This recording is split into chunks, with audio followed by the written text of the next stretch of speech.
आज के संदेश का शीर्षक है मसीहत, आप में मसीह का होना। कोलोसे के पत्र अध्याय 1 वाक्य 28 कहता है, जिन पर परमेश्वर ने प्रकट करना चाहा कि उन्हें ज्ञात हो कि अन्य जातियों में उस भेद की महिमा का मूल्य क्या है, और वह यह है कि मसीह जो महिमा की आशा है तुम में रहता है। जब प्रभु यीशु महिमान्वित हुए तब पवित्र आत्मा हम में वास करने के लिए दिए गए। मसीहत का अर्थ यह नहीं है कि परमेश्वर आपके बाहर से आपकी सहायता कर रहे हैं, बल्कि यह है कि मसीह आप में है। उसका जीवन और सार आपकी आत्मा में वास करता है। उद्धार का अर्थ है आप मसीह में। दूसरे कोरिन्थियों के पत्र अध्याय 5 वाक्य 17 कहता है, सो यदि कोई मसीह में है तो वह नई सृष्टि है, परंतु मसीहत है मसीह का आप में होना।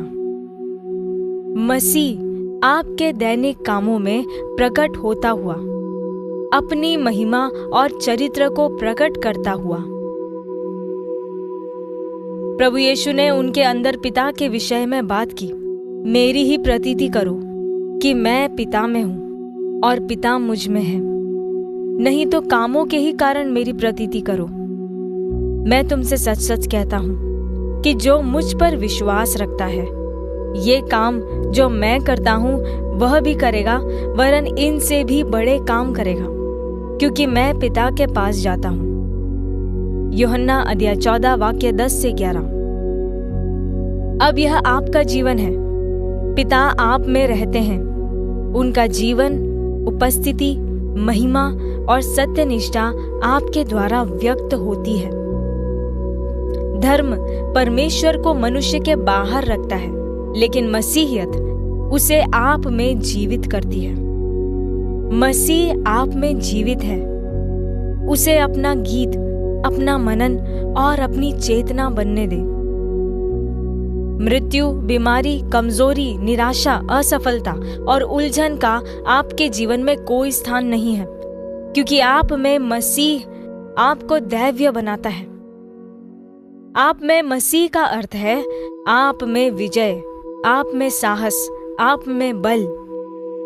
आप में मसीह का अर्थ है आपके जीवन में महिमा, परिस्थितियों पर प्रभुत्व और शैतान, दुष्ट आत्माओं, नरक और मृत्यु पर अधिकार। हालेलुया। यही मसीहियत है।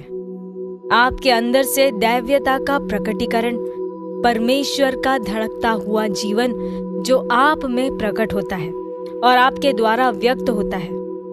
धन्य है परमेश्वर। हम यह घोषणा करें, मसीह अपनी संपूर्णता, सामर्थ्य और महिमा के साथ मुझ में वास करता है।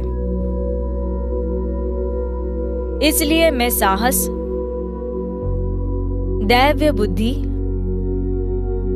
विजय और परिस्थितियों पर प्रभुत्व में और शैतान, दुष्ट आत्माओं, नरक और मृत्यु पर अधिकार में चलता हूं। धन्यवाद प्रभु कि आपका धड़कता हुआ जीवन मुझ में प्रकट होता है और मेरे द्वारा व्यक्त होता है। आमीन।